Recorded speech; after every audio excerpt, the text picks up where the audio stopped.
Hello, everybody. My name is Alex Wiseman. I am your professor for this fall 2016 semester of CIE400, Comparative and International Education, and I am thrilled that you are part of this course. So it's very exciting. Yay! We'll have some good times in this class. Something that I will say on the first day, and I'll say it again right now, this happens to be one of my very favorite classes to teach. I really enjoy this class. Sometimes that means that I think I'm a little more enthusiastic than the rest of you, but hopefully you'll come along and be excited about it as well.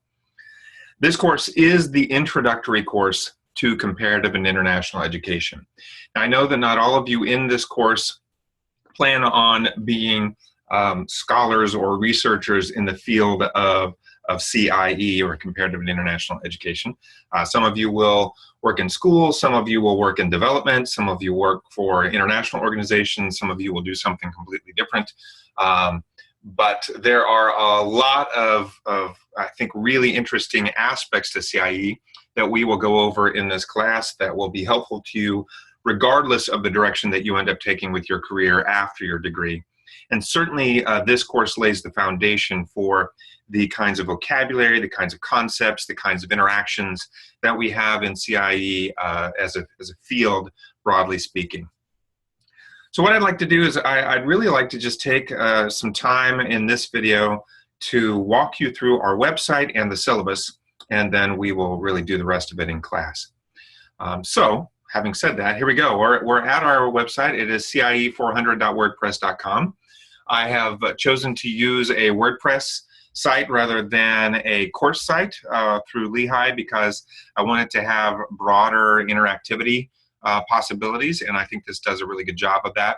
I also like the way that it tracks how people are involved and allows for posting on pages in a way that I think is much easier and more intuitive than some of the other online course management systems have to offer. So yes, we are using something, and this is a public site, so anything that goes onto the site is viewable.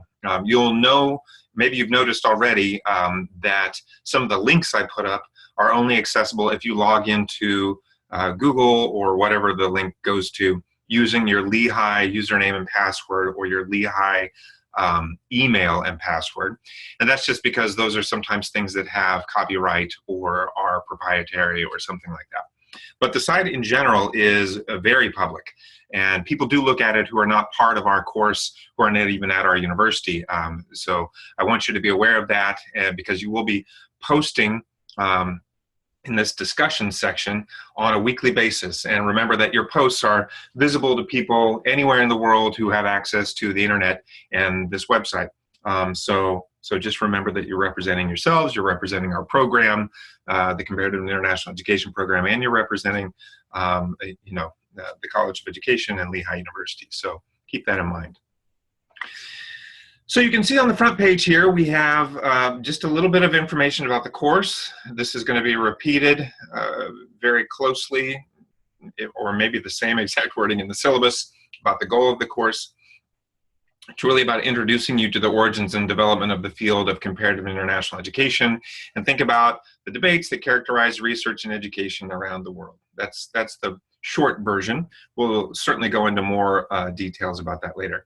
You'll also see down here, there's a little, this is sort of a standard bio for me, overview of things that I do, in case you're wondering, who is this professor and what does he know about the field? So there you go, there's a little bit. And if you want to look at my CV, you can click here. You want to link to my website, which I used to have on a different site, so I think there's a broken link right on the first page. So don't judge the book by the cover, but there is more information there as well. And then you will notice that there are things on the side here, recent posts and archives. So I've used the same website for the past 2 times I've taught this course. I tend to teach this course every other fall, so you will see if you go into the archive area, there is the syllabus reading and discussion from fall 2012, and then there's the syllabus reading and discussion from fall 2014. And now, lo and behold, it's fall 2016, looky here. So you can see the pattern there. So these posts are all from the last time I taught this class. That is the fall of 2014, so 2 years ago. But you're welcome to look through it. You can actually, if you can see here, you can watch classes from 2 years ago and I guess compare. If you've got a whole lot of time on your hands and you're really into it, you can do that. And you can go back through and see the different posts that we had throughout the course. Obviously, the archives are all there. Knock yourself out. If you really want to explore this course and how it's evolved over the years, you're welcome to do that. And then we have a couple of other places. You've already noticed the home page. You can get back to this page anytime by clicking on home, which I just did, and look, I'm still here. Or you can click on this big banner, or you can click on the title of the course. That will all bring you back to this page. I've already pointed out what the archive is. The archive is just the last two iterations of this course as I've taught it. So you're welcome to look at that at any time. I will be doing posts at some point. Just to let you know that what's going on in the class, and so you can, well, can't really seem to scroll. There we go, scroll, come on. So you can look back at things that happened back in December of 2014 if you'd like. These are recent posts. That's what you're going to see here. So posts and updates will be there. I will start using that more actively as the semester continues. Then you have the syllabus link, which we are going to go to and talk about in a lot more detail in a minute. And the video that you're watching right now will be right here where it says coming soon. And then also you'll see that there are weekly links for discussions and video. I'm going to say this right off the bat. If you're a distance student and you're joining us from a location that is not Iacocca Hall, this is where you come to find the link to join using Zoom. I'm actually recording this video right now using Zoom. Zoom is in many ways like Skype or like Collaborate or Illuminate or something else that you might have used in another course. I like Zoom better. I think the audio is better. I think the pictures are better. I like the way that you can manipulate it. And it's also just a link. The first time that you click on a link for Zoom, it will ask you to download a very small application onto your computer so that it can run. And you should let it do that, and then you will be able to log in. If you're joining at a distance, you will need to have a camera, a webcam, and you will need to have a microphone. So make sure that you have the ability to be seen and to speak. And we will also be seen and speak in the class. And then after the class, we will be recording all the classes. A link to the recording of the class will magically appear where this join URL thing exists. All right, I'll talk more about discussions as we go through the syllabus, but you can see that this is where you would do that. Then you can post a comment down below. Okay, so I'm going to go to syllabus. So in order to get to our syllabus, you could either follow the link that I've sent in the emails that you should have received from me by now, or you can go here. You can click on this one, you can click on this one, doesn't really matter. Either one is going to take you to the same place. I happen to already have it open, and here it is. This is our syllabus for CIE400. This is the definitive version, and by that I mean this version that lives online. As you probably have experienced in your vast college career, there are times when syllabi need to be updated or corrected. I'm guessing that you might have already found something wrong with the syllabus if you've been looking through it. In fact, somebody already pointed out that I had the word Thursday where I needed to have the word Tuesday in relation to posting discussion stuff. So I've already made that change. So there will be updates to the syllabus throughout the semester. They will appear in the online version. I just say that by way of, if you print this off now and you bring it to the first day of class, first of all, it's not a bad idea. I would have a version available that you could refer to during class if you don't have access to the online version. But just remember that 3 weeks in or 4 weeks in, if you're still using that paper copy, you probably are a little bit outdated. There are going to be things added in like, when are people leading discussion, and who are the guest speakers, and other kinds of information will be added onto this computer or this online version of the syllabus. So please make sure that you always default back or refer back to this one. It's always available through the link on the website. You can always get here. Just go to CIE400.wordpress.com, click on the syllabus tab, and then click through to the syllabus itself. All right, so let's spend some time talking about the syllabus. One thing, if you haven't used Google Docs before, this is a Google Doc. I think you guys have access to view it, which means that you can print it. I think you can save it for yourself, just as a different version. There are lots of things you can do to it. You just can't edit this one. I happen to be the owner of this one, so I can edit it. You'll also notice if you've used Google Docs before, you can see who else is looking at it at the same time you are. Anita's looking at it right now, or at least she's logged in right now. I don't know if she's actually looking at it, but there you go. And I'm kind of, whether this is a good reputation or not, I don't know. I tend to have longer syllabi. This is a 21-pager, good for us, huh? But it has a lot in it, so you can think of it as a resource as well as a syllabus. So like I said, my name is Alex Wiseman. I do go by Alex. Please feel free to call me Alex. Some people are not comfortable doing that for whatever reason, so if you want to call me something else, okay. But I do answer to Alex, so you should feel comfortable with that if that's okay with you. My email address is aww207@lehigh.edu.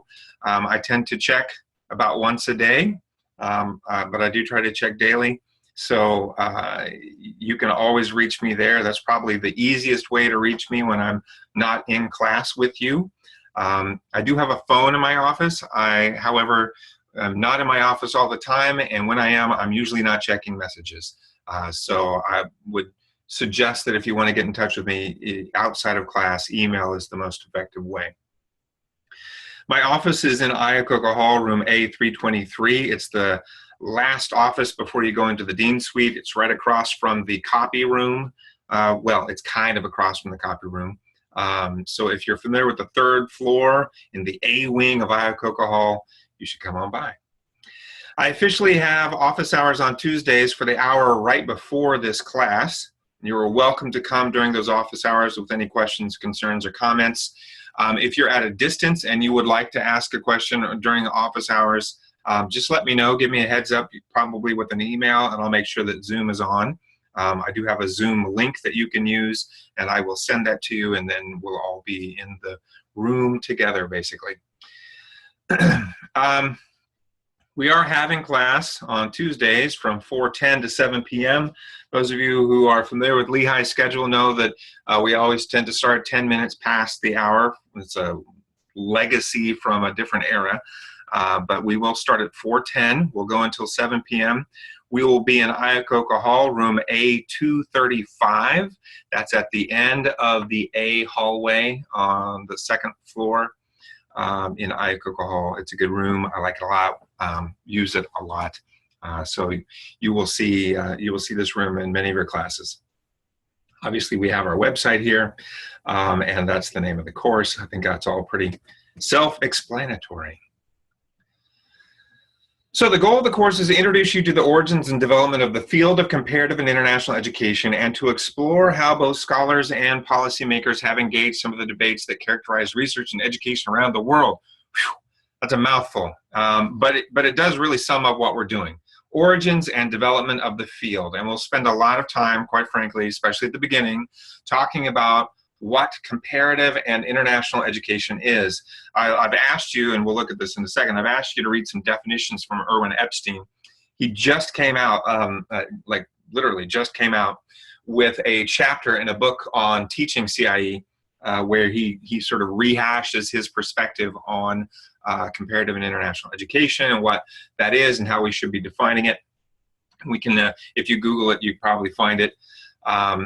We will be certainly talking about Erwin Epstein's definition as part of it, but there are other definitions to consider as well. So we'll be having a good time with that. And one of the things that we will do as we go through the course is you will learn how to define CIE so that when people ask you what it is, you don't fumble around wondering what to say. You'll be able to have an actual answer. So the basic purpose of the course is to introduce you to the comparative studies literature, specifically related to education, and to develop an understanding of the relative utility of different theoretical approaches and research methods for understanding formal and non-formal educational issues in comparative perspective. So this understanding the relative utility of different theoretical approaches and research methods is kind of key. We think that theory is important because theory helps us recognize how we think about things. It helps us identify and either embrace or adjust our assumptions and moves us forward. People who do not think they have a theory are just unaware of what their theory is. And we'll be looking at different research methods because there is a comparative approach. We borrow from a lot of different social science methodologies, but there is a comparative approach to it that is, I think, somewhat unique to our field, certainly unique to education. Special attention is devoted to similarities and differences in educational policy and practice between advanced and developing societies. Now, these are terms that are constantly changing. This is may already be out of date. In fact, I think it is already out of date to refer to societies as advanced or developed. But there are these are words that are commonly used in discussions about education and educational systems, and so we will use them as well to some degree. Although feel free to add your own comments if you'd like. At the end of this course, you should be able to think about your own school or educational system within a global context and have a solid understanding of how to internationally compare. That's really the goal out of this. And to be, quite frankly, just a consumer and a budding expert in the field of comparative and international education. We have some specific objectives. Make it so that this all runs together. Some specific objectives in our course. This is kind of one we've already talked about, importance and contribution of CIE to the general field of education. We are a subset of educational studies, and so we'll talk a little bit about where we fit. Instill a sense of the history and professional community relative to CIE. Provide insight into various frameworks for analysis and a variety of literature addressing those issues related to education within a global context. So frameworks for analysis, that's code for theoretical and conceptual frameworks, and a variety of literature. In other words, reading, understanding what people have written about what we do. You will hopefully understand the value, uses, and abuses of comparison for educational policymaking and practice, both within and between national education systems. And hopefully at the end of this class, you'll be able to unpack that sentence and know exactly what each of those phrases mean, because I'll just be honest, that's a really carefully written objective that has a whole lot packed into it. And so I want to make sure that you are able to recognize that as well. We want to introduce you to the comparative method for understanding and analyzing education around the world and think comparatively about education in an international context. All right. So those are the goals. I think we will easily accomplish those, but I want you to have it in mind that that's where we're headed. Now, I have a couple of things that I'd like to point out that I think are important and quite frankly are in many ways required that we discuss. One thing to know is that the mode of instruction is much more participatory than lecture. I will probably talk more at the beginning of the semester and certainly the first day of class than in most other days. But I am asking you to read the materials and come to class prepared to discuss them. Class discussion, readings, issue analysis, presentations, simulations to some degree, web-based activities, and written assignments may be used. We are going to do a lot to try to engage you, but a lot of that engagement will include you talking. So get ready to talk. Be prepared to participate. All of you bring a wealth of experience. Everybody's perspective is valued. That doesn't mean that you won't be challenged or even disagreed with, and that's okay. You can challenge me and disagree with me as well. That's part of the process. But we will have an active engagement like that. The academic integrity section is basically saying you are expected to be honest, be fair, not cheat, and not plagiarize. Plagiarism is actually where a lot of the problem comes for new graduate students. I'm guessing since you're in this introductory class, you are probably new to the graduate school world. We take plagiarism very seriously. Don't do it, or you probably won't be a student here much longer. Okay, accommodations for students with disabilities. If you need an accommodation because of any kind of special need, just let me know and let the Office of Academic Support Services know. This is their number, this is where they're located. Let them know as early as possible and we will make accommodations for you, not a problem. This next part about the principles of our equitable community. Lehigh endorses the principles of our equitable community. You can find that here at this link. We expect each of you in this class to acknowledge and practice these principles. Respect for each other and for differing viewpoints is a vital component of the learning environment inside and outside the classroom. So be ready. We are going to work together in a respectful and an appropriate way. But again, we will also be engaging each other. We will be debating with one another. We will be really testing our ideas. So it can go hand in hand. Right, so that's the overview of the beginning of the syllabus. That's just we're just now starting. So now let's talk about some of the grading and assignments. You have 1, 2, 3, 4, 5, 6 things that you will do this semester for a total of 100 points or percentages. I tend to like things to add up to 100, so guess what? Participation is worth 10% or 10 points. Student-led discussion, 10% or 10 points. What does the CIE say? You get where I'm going with this, okay? So let's talk about what these mean. Participation is something that is due every week. You need to be in class. I've already had some questions from those of you who are out of distance if you actually have to be in class, and the answer is yes. You do have to be in class. I know that it's difficult. I know that sometimes time zones and work schedules prevent you from actually being live for the full 3 hours. Noted. But you are expected to be live as much of those 3 hours as you are able to. So please make sure that you are logging into Zoom during, even if it's just 1 hour of the 3-hour class. We want to see you and we want you to be engaged. For those of you who are online, lots of times when you're sitting online, you can feel like you're invisible or that you don't have anything to contribute or it's hard to break in or that you're being ignored or the list can go on. It does take a lot of initiative and a lot of chutzpah on your end in order to be involved in these classes that are in this hybrid on-campus online format. So you have to take the responsibility for that. For those of you who are in class, you also have a responsibility to engage with all of your classmates, both on campus and in the classroom face-to-face and also online, which is technically face-to-face. It's just face-to-face through the magic of technology. You will come prepared, I hope, with notes and questions from the readings and be vocal in posing your questions and engaging your professor and classmates in a relevant discussion. If you need help, I suggest you use something like the weekly reading memos template, which is included at the end of this syllabus, although it is not required. Hey, look what we have at the end of the syllabus. Oh, I'm passing it. Here it is, the weekly reading memo template. Not required, just a suggestion. This is a way for you to do 1 page of typewritten notes on the readings. I would do, if you do this, it's not required. If you do this, I would do 1 of these for each of the readings that are assigned for that day or that week. So you can take a look at it on your own.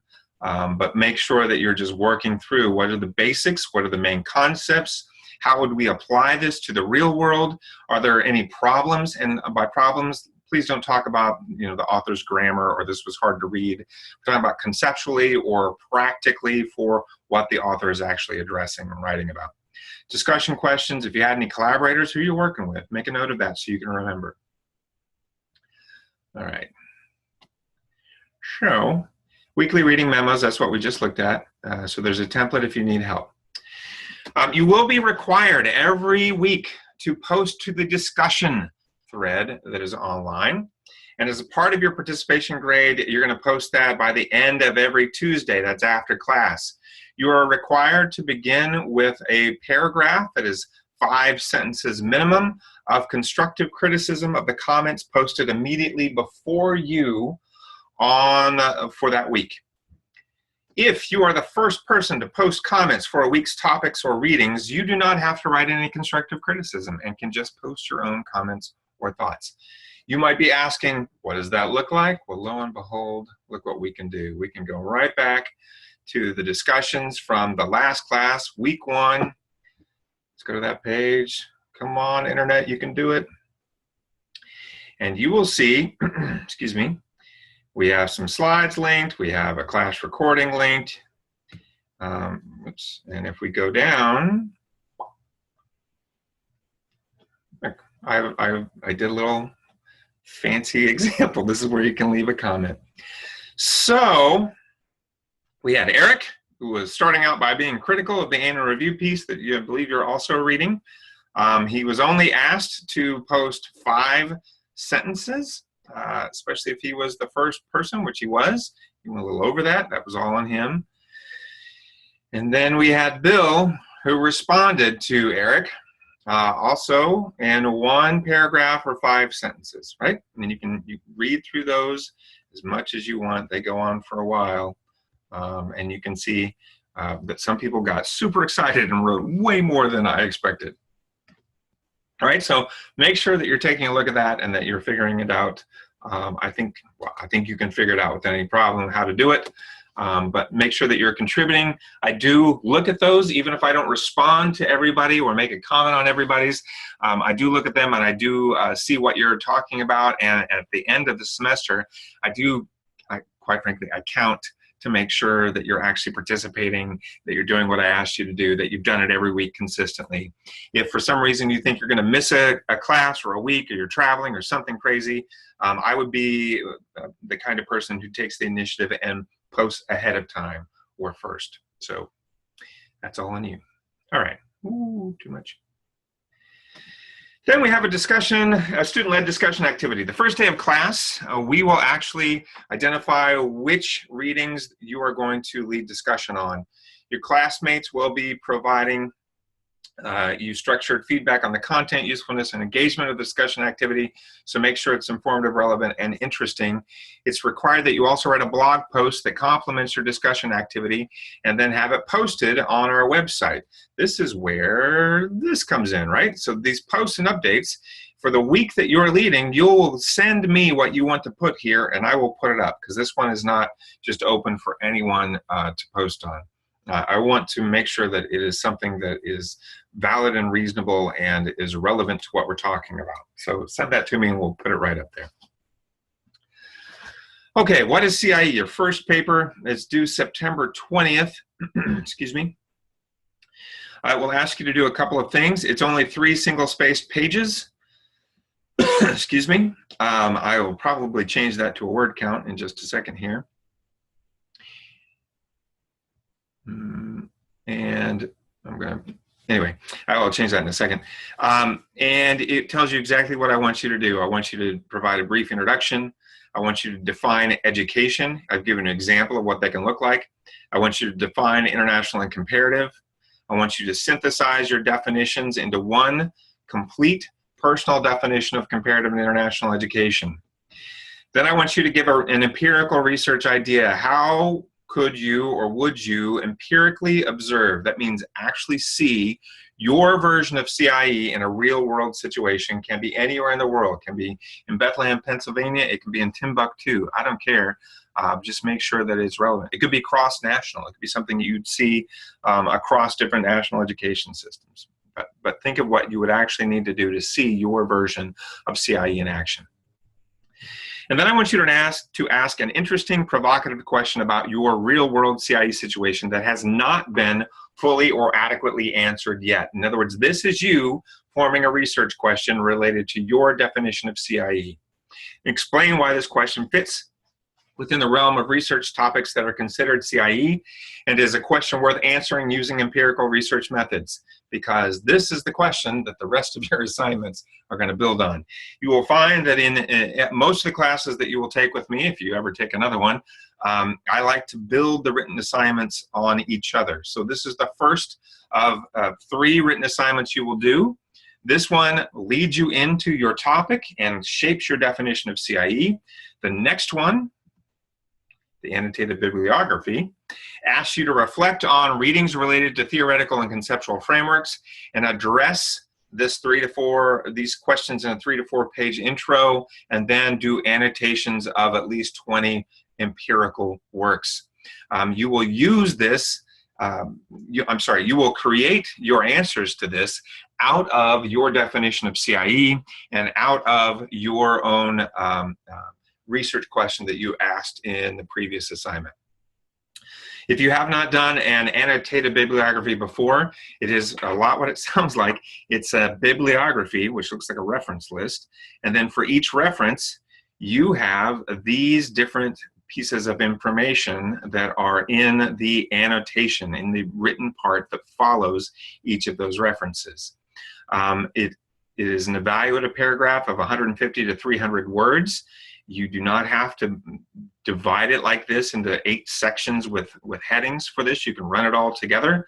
I would suggest probably 1 sentence for each of these. So it'd be a long paragraph, but it's 150 to 300 words. So you got to keep it relatively short. Then you have a presentation and a research synthesis. Really, the presentation is your research synthesis. You just do it before you actually have to turn in your final research synthesis. We used to call these literature reviews, but there's something a little more than that, because what they're asking you to do is not just review the literature, but synthesize what the literature is saying. It's not a book review, or a book report, I should say, which is how some people do literature reviews. It's looking at the research, and by research I mean empirical. That means quantitative or qualitative. It's explicit research, not editorial, not theoretical. It's research. And I want you to synthesize that in substantive areas relevant to the topic or theme that you address in your very first written exercise. And then conclude by suggesting how you're going to, or a problem or a puzzle that arises from this, which you could pursue as a topic for further research if you wanted to. I'm asking you to use this exact format for your final assignment: cover page, introduction, background and theory, research questions, research synthesis, discussion, including future direction and references. Actually, now that I've said it, I think I'm going to keep it with pages and not do word count. So there you go. Next, what I said earlier. Okay, so those are your 3 written assignments. Also your student discussion of a reading that we'll do sometime during the semester. We will be selecting which weeks which people are leading discussions, so have a couple of options in mind when you come to class the first day. And also remember that participation is very important, and posting, commenting on the discussion board every day after class is required. You only have 1 required text. It is called Introduction to Comparative and International Education. It is by Jennifer Marshall. It came out 2 years ago. It's from Sage. I don't believe that it is in the bookstores, so I suggest that you buy it from Amazon or Alvarez or some other online bookseller. You can also do an interlibrary loan, or the PALC thing, which is also through the Lehigh Library, if you would like to get a copy of it for free. It is up to you to find a copy of this book, though, so please do that as soon as possible. The other thing I wanted to point out is that for the first week, I've given you links to the readings, but in general, it is your responsibility to find and download copies of the readings in advance of class so that you can do the reading and be prepared for class discussion. Don't wait to find the readings right before the class when those readings are due. Get them as soon as possible for the whole semester. What previous classes have done, and not just CIE400, but many of my classes have done, is they get together as a group at the beginning of the semester, and they have a little marathon library time, and they get copies of all the readings, electronic or otherwise. They make them all electronic. They post them in a shared folder. That way everybody has access, so you don't have to worry about it ever again. So please make sure you do that as soon as possible. Okay. I'm not going to go through every week now, but I am going to go through the first one and show you what the schedule looks like for our syllabus, and then we may be done with this video. So the class is divided into different parts. Part 1, making the case for comparison, is just basically saying, why do we compare? And well, actually, these are the questions. Why pursue a degree in comparative and international education? What are the origins of the field of CIE, and how is the field defined? And what is comparison, and why do we do it? Those are very straightforward. We're going to have a couple of readings, which I think you will find interesting. Or at least I hope you find interesting. One of them, or 2 of them, are by Erwin Epstein. One is on the last page of the syllabus, called Why Pursue a Degree in Comparative and International Education, from our friend Erwin. Another one is this overview on historical development. These are, someone already emailed about this, these are slides with definitions. This is what is in the International Encyclopedia of Education. There is not something else out there that's hiding. This is actually what this link will take you directly to it. If you're in this, you just open the link and it should come up. You have to be logged into Google using your Lehigh email and password, but if you are, voila, there you go. There's his definition of comparative education. There's his definition of international education. There's his discussion of what's different between comparative and international. All right. And that you could do the same thing for these two pieces. Both of them are pieces that I co-authored. So you're stuck with me in this class. I thought I'd give you a little bit of my own perspective right off the bat. This is something that I wrote a couple of years ago for the intro to the annual, or the conclusion to the annual review of comparative and international education, which I also edit. This is something I wrote a few years ago that actually was co-authored with Cheryl Matherly, who is now the Vice President and Vice Provost of the Office of International Affairs here at Lehigh University, although she was not at Lehigh at that time, so happy to have her here. I'd like for you to read these texts before coming to class the first day and bring a list to class of all the terms or phrases that are unfamiliar to you. Be prepared to share the list and provide some explanation for what you think these terms and phrases mean. Sometimes just learning the lingo at the beginning of a course or beginning of any sort of study is one of the most important things you can do, and I think these readings provide us with a nice foundation for that. You will also see that we have a guest speaker on the first day. It is Dr. Bill Hunter. He is the Lehigh University representative to the United Nations and director of the Lehigh University United Nations Partnership. He will be talking to you about ways that you can get involved in the UN. There will also be an opportunity for you to go to the United Nations as part of a College of Education trip a little later in the semester. We will be talking more about that at this meeting. I would like for as many of you as possible to be a part of that trip to the UN.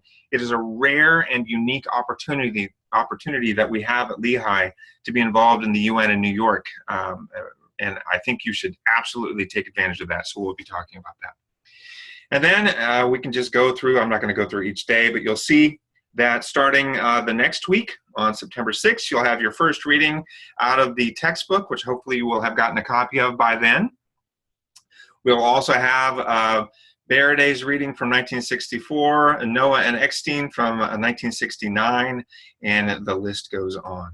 You will also see, well, I have a blank guest speaker thing here, but where it says discussion leaders, those are weeks when you should think about if you are going to be leading the discussion on that week's readings. When you are a discussion leader, the goal is not to read and regurgitate.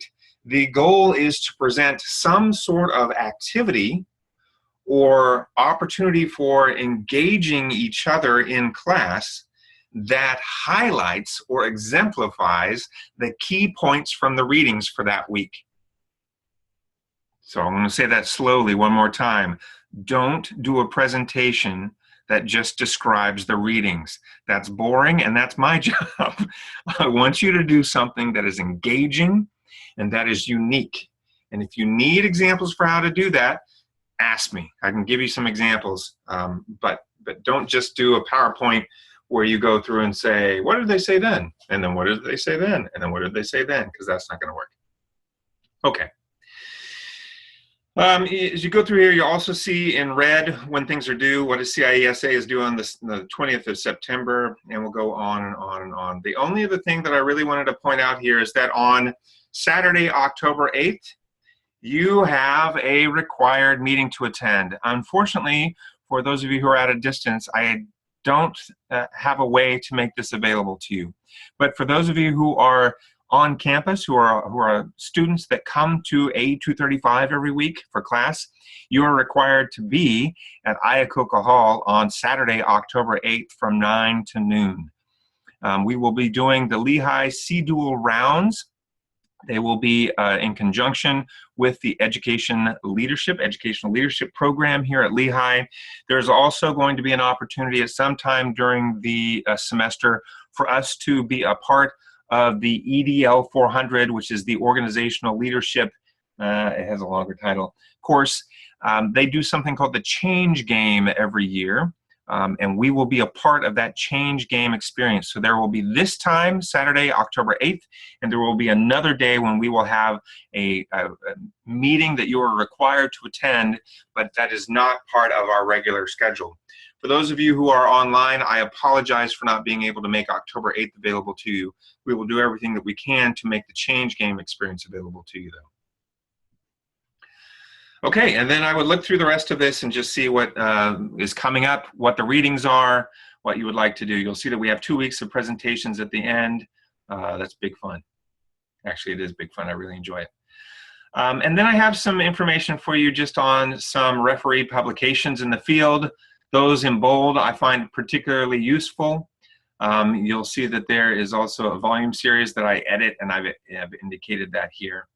There are also opportunities for you guys to be involved in helping to edit if you'd like. And then there's some online journals, also one that I edit, which you're welcome to be a part of. Helpful encyclopedias, which have good introductions to the field, are there. And then we've got our Irwin reading. And that, my friends, is our syllabus. So I have now droned on for a little bit of time. I apologize that this has taken so long, but I'm excited about the class. I'm excited about you being a part of it and engaging with it. We will be working very hard to make sure that everyone is getting what they need to get out of the class, regardless of what you plan on doing with your career. This is a good class for you. This is the right one to be in, and it's, quite frankly, the only choice that you really have to do at the beginning of your study of comparative and international education. It is the foundation for everything that follows. I will see all of you for our very first class on Tuesday, August 30th at 4:10 p.m. Eastern Time. Those of you who are face-to-face, we will be in Iacocca Hall A235. Those of you who are online, just click on the Zoom link that you find right here, and you will be able to join us live using Zoom. Make sure that you have a webcam and a mic. All right, take it easy, friends.